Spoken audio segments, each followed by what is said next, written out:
ఇది కదా ఆఫర్ అంటే ఇప్పుడు ఎంత కొంటే అంత ఫ్రీ. విఆర్ఆ fine silver jewellery, Jubilee Hills check post, Hyderabad.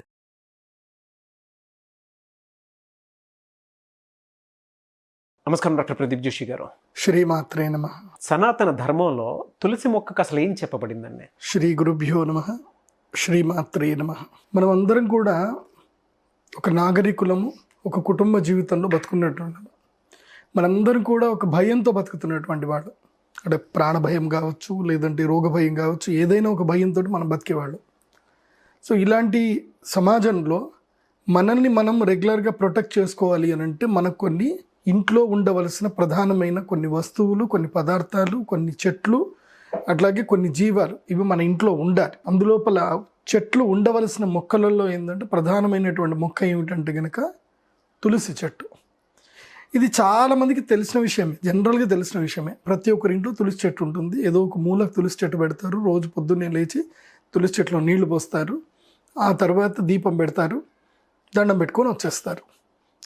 కొంతమంది బాగా తెలిసిన వాళ్ళు అయితే ఏం చేస్తారంటే తులసి ఆకులు కొంచెం ఒకటి తెంపుకొని నోట్లో వేసుకుంటారు. ఆ క్షణంకి అది నమలేస్తారు, హాయిగా ఆనందంగా ఉంటారు. ఇది జనరల్గా చాలామంది తెలిసింది. కాకపోతే తులసి చెట్టు యొక్క గొప్పతనము ఇంకా చాలామందికి తెలియదు. సింపుల్ చెప్పాలంటే సూర్యుడి యొక్క గొప్పతనం అందరికి తెలియదు, కానీ సూర్యుడి యొక్క వెలుగు వల్ల మనం అందరం ఆరోగ్యంగా ఉన్నాం. మనకి దాని గొప్పతనం పెద్ద తెలియాల్సిన అవసరం లేదు, కానీ మనం ఆరోగ్యంగా ఉన్నాం.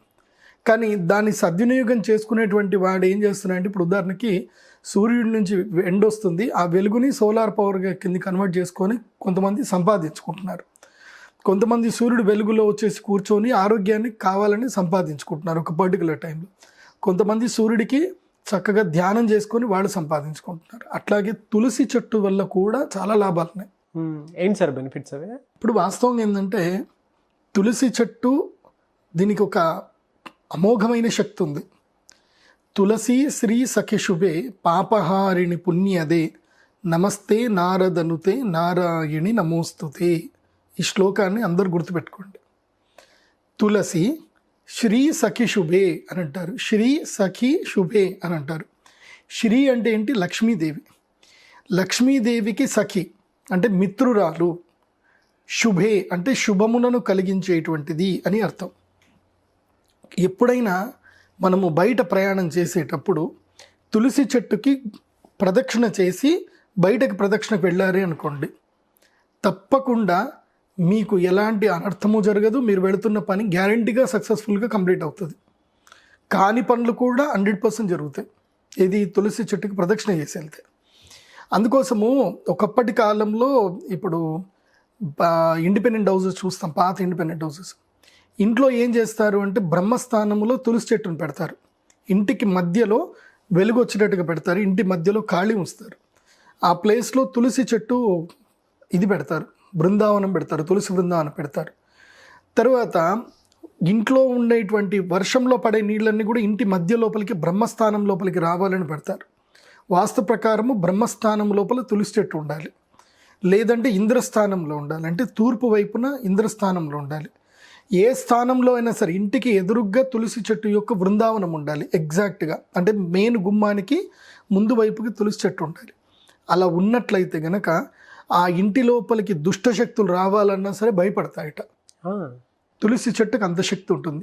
ఎందుకోసమంటే మీరు ఒకటి సంబంధించిన ఆరా మిషన్స్ అని దొరుకుతున్నాయి ఈ మధ్య. ఆరా మిషన్స్ పెట్టి దగ్గర మీరు ఉండండి, తులసి చెట్టు చుట్టూ ప్రదక్షిణ చేయండి. తులసి చెట్టు చుట్టూ ప్రదక్షిణ చేశాక ఆరా మిషన్ చెక్ చేసుకోండి. ప్రదక్షిణ చెయ్యక మునుపు ఆరా చెక్ చేసుకోండి. మీ ఆరా ఆటోమేటిక్గా ప్యూర్ అయిపోతుంది. ప్రతి ఒక్క మనిషికి ఆరా చక్రం ఎంత ఉంటుందంటే ఇంతవరకు ఉంటుంది. అంటే తన చెయ్యి ఎక్కడి నుంచి పెడతారో ఇక్కడి వరకు ఆరా చక్రం అయితే ప్రతి ఒక్కరికి ఉంటుంది. కానీ తులసి చెట్టు ప్రదక్షిణ చేసిన తర్వాత మన ఆరా చెట్టు 6 ఫీట్లు పెరుగుతుంది. అంటే దాదాపు 6 ఫీట్ల వరకు దూరం అందుకు పెరుగుతుంది ఆరా. ఎలా ఎటువంటి ఎనర్జీ ఉంటుందని అనుకోవచ్చు అంటారా? It's a divine positive energy. అది మన కళ్ళకు కనబడదు. అది ఎందుకోసం అంటే తులసి చెట్టుకు ఆ శక్తి ఉంటుంది. తులసి చెట్టు దగ్గర వచ్చే వాయువు కానీ ఏదైనా సరే పరిశుద్ధం అవుతుంది. ఎంతటి నెగిటివ్ ఎనర్జీ అయినా సరే అది ప్యూర్ చేసి పంపిస్తుంది. అంత గొప్ప శక్తి తులసి చెట్టుకు ఉంటుంది. ఇంకో విషయం తెలుసా, ఈ తులసి చెట్టు యొక్క మృత్తికని ఇప్పటికీ కూడా శ్రీమన్ మధ్వాచార్యుల వారి సాంప్రదాయం పాటిస్తున్నటువంటి ఉత్తరాది మఠం వాళ్ళు, కృష్ణ మఠంలోకి సంబంధించిన వాళ్ళందరూ కూడా తప్పకుండా ఉదయం లేవగానే ఏం చేస్తారంటే తులసి మృత్తికను తీసుకొని ఇక్కడ పెట్టుకుంటారు, నామంలాగా పెట్టుకుంటారు. తులసి చెట్టు మొదల్లో ఉండే మట్టిని తీసుకొని పెట్టుకుంటారు. ఆ పెట్టుకోవడం వల్ల లాభం ఏంటిదంటే యమధర్మరాజు కూడా ఎదురుగా వచ్చినా సరే ప్రాణం తీయడానికి జంకుతాడట తులసి మృత్తిక ఉంటే కనుక. ఇప్పటికి కూడా మధ్వ సాంప్రదాయం వాళ్ళు ఎందుకు ధరిస్తారు అంటే ఎంతటి నెగిటివ్ అయినా సరే, యమదూతలైనా సరే రాగానే తులసి మృత్తిక ఎవరికైతే నుదుటి మీద ఉంటుందో వాళ్ళని ముట్టరట, అంత శక్తి ఉంటుందట. ఎందుకు తులసి చెట్టుకి ఇంత శక్తి అని అంటే తులసి చెట్టుని కూడా కృష్ణ అని కూడా పిలుస్తారు. కృష్ణ అంటారు. కృష్ణ అంటే అర్థం ఏంటిది? నలుపు అని అర్థం. కృష్ణ అంటే అర్థం ఏంటంటే శూన్యం అని అర్థం. కృష్ణ అంటే కృష్ణ బిలము, మనకు తెలుసు కదా కృష్ణ బిలం అనేది. సో కృష్ణ బిలము ఉంటుంది, డార్క్ స్పాట్. Dark spot. కృష్ణ బిలములో ఏదైనా ఒక వస్తువు పడిపోతే అది కాలానికి అతీతంగా వెళ్ళిపోతుంది. ఆ కృష్ణ బిలము నుంచి వచ్చినటువంటి అద్భుతమైన కృష్ణాశక్తియే ఈ యొక్క తులసి చెట్టు. తులసి చెట్టుని మించిన మహా ఔషధమైన వృక్షం ప్రపంచంలో ఏది లేదు. 1 planet it's give more than 1000 remedies అనమాట. 1000కి మించినటువంటి రోగాల్ని నాశనం చేస్తుంది తులసి చెట్టు. అందుకే ఇప్పటికి కూడా ఎవరైనా చనిపోయేటప్పుడు తులసి నీళ్ళు పోయండి అని అంటారు. ఎందుకంటారు తులసి నీళ్ళు పోయడం అని? తులసి నీళ్ళు పోస్తే ఏమైపోతుంది? బతికిపోతాడా? తులసి నీళ్లు పోయడం వల్ల ఏంటంటే సోల్ ప్యూర్ అయిపోతుంది. ఇంకా సోల్ని రికగ్నైజ్ చేయడం ఏంటంటే ప్యూర్ సోల్గా రికగ్నైజ్ చేస్తారు. అంటే ఆ ప్రాణం పోయేటప్పుడు కూడా తులసి నీళ్లు కనుక నోట్లో పడితే ఎట్టి పరిస్థితుల్లో వాళ్ళకి వైకుంఠ ప్రాప్తి కలుగుతుంది అనేది మనకి భాగవతంలో కూడా చెప్పారు. అంటే తులసి చెట్టుకి ఒక్క శక్తి కాదు, ప్రాణము నిలబెడుతుంది, పోయే ప్రాణాన్ని కూడా వైకుంఠానికి పంపిస్తుంది. అంటే ఇహలోకము పరలోకం రెండిటికి తులసి చెట్టు గొప్ప. నీకు ఏదైనా సరే ఒక కోరిక ఉంది, బలమైన కోరిక ఉంది, తీరట్లేదు, నీకు ఏ దేవస్థానానికి ఎక్కడ కూడా వెళ్ళాల్సిన అవసరం లేదు. తులసి యొక్క వనం తయారు చేసుకోండి. తులసి వనం తయారు చేయాలి అంటే ఒక 100 గజాల్లో ఏదైనా ఉంటే స్థలం లోపల తులసి చెట్లు పెంచుతా పోవాలి. తులసి చెట్లు పెంచి ఆ తులసి చెట్టు మధ్యలోనే కూర్చొని ప్రతిరోజు ఉదయం 6 గంటల నుంచి 7 గంటల మధ్యలో ధ్యానం చేయాలి. అట్లాగే ఏదైనా రోగం ఉందనుకోండి, ఆ తులసి యొక్క బృందావనం ఏవైతే ఉంటాయి, తులసి చెట్లు ఉంటాయి, ఆ తులసి చెట్టు మధ్యలో కూర్చొని డీప్ ఇన్హేల్ డీప్ ఎక్సేల్ చేయండి చాలు. మీకు ఎంత భయంకరమైన రోగాలైనా సరే క్రమేపీ తగ్గుతూ ఉంటుంది. It should be continue practice అనమాట. డైలీ ఆ టైంకి అక్కడ వెళ్ళి కూర్చొని ఆ వాసన తీసుకోండి. బాడీకి ఏం జరుగుతుంది అంటే ఒక ఫంక్షన్ ఉంటుంది బాడీలో, బయోలాజికల్ క్లాక్ అనే ఒక ఫంక్షన్ ఉంటుంది. ఈ పర్టికులర్ టైంకి నువ్వు ఈ పని ఒకరోజు చేసావు అంటే బాడీ ఏం చేస్తుందంటే ఎస్ అని నోట్ చేసుకుంటుంది.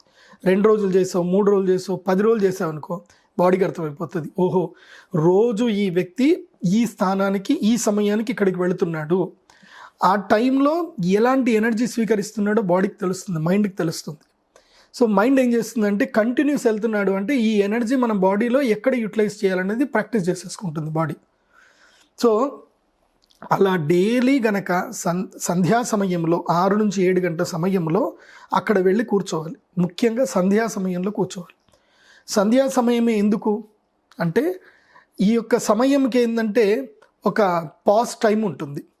సూర్యోదయానికి సూర్యాస్తమయానికి 8 నిమిషాల సమయం సంధ్యా సమయం అని ఉంటుంది. 8 నిమిషాలు. వాస్తవంగా సంధ్యా ముహూర్తం 24 నిమిషాలు. అందులోపల పర్టికులర్గా చూస్తే 8 నిమిషాలు. ఎందుకోసమంటే సూర్యుడు ఉదయించినప్పుడు సూర్యుడి యొక్క వెలుగు భూమికి రావడానికి 8 నిమిషముల 12 సెకండ్లు పడుతుంది. ఇది ఉదయించిన సూర్యుడి యొక్క వెలుగు భూమి చేరడానికి. సో ఆ సమయాన్ని ఏమంటారు అంటే సంధ్యా సమయం అంటారు. సూర్యుడు కూడా అస్తమిస్తాడు. అస్తమించినప్పుడు కూడా ఆ వెలుగు అనేది భూమి నుంచి వెళ్ళిపోవడానికి కూడా 8 నుంచి 12 సెకండ్లు పడుతుంది. ఈ సంధ్యా సమయం ఏదైతే ఉందో ఈ టైంలో ఏం చేస్తారు అంటే దేవతలు ఈ యొక్క ఎర్త్ని ప్రొటెక్ట్ చేస్తారు. ఎందుకోసమంటే సూర్యుడు పోయేటప్పుడైనా సూర్యుడు వచ్చేటప్పుడైనా మధ్యకాలంలో సంధ్యాకాలం ఏముంటుందంటే దీన్ని అసుర సంధ్య వేళ అంటారు. అందుకే బ్రాహ్మణులందరూ కూడా సంధ్యావందనం చేయాలి, సంధ్యాకాలంలో సూర్యుడికి అర్ఘ్యం వదలాలి అని అంటారు. సూర్యుడికి అర్ఘ్యం వదిలి ఏం చేయాలి? నెక్స్ట్ ఇమీడియట్లీ మేము తులసి పూజనే చేయాల్సింది. ఎందుకోసమంటే మేము అర్ఘ్య పూజ అంతా అయిన తర్వాత ఆ అర్ఘ్యం నీళ్ళన్నీ కూడా తీసుకొని వెళ్ళి ఏం చేస్తామంటే సూర్యుడికే వేస్తాం. మేము సూర్యుడి కోసం అని చెప్పి తులసి యొక్క బృందావనంలోనే వేస్తాం. అంటే తులసికి అంత గొప్ప శక్తి ఉంటుంది. తులసి బృందావనంలో అర్ఘ్య తర్పణం వేస్తే ఆ తులసి చెట్టే మనందరినీ కాపాడుతుంది.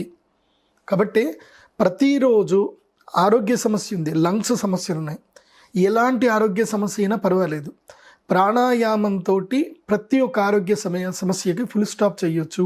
దానికే సిద్ధ విద్య, సిద్ధ యోగము అని అంటారు. ఓకే.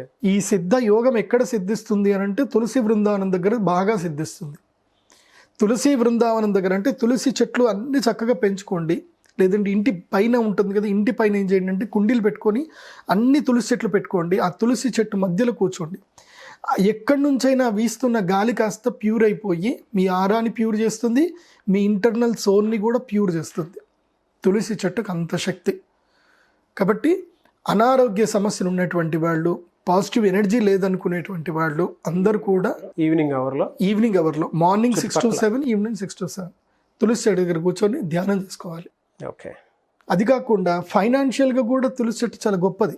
అరోమా థెరపీకి కూడా మీరు గనక మీ పొలంలో తులసి చెట్టు కనుక వేసి ఆ తులసి చెట్టు యొక్క రసాన్ని తయారు చేసి కనుక మీరు దాన్ని సేల్ చేశారనుకోండి, దాంతో కూడా డబ్బులు కూడా వస్తాయి.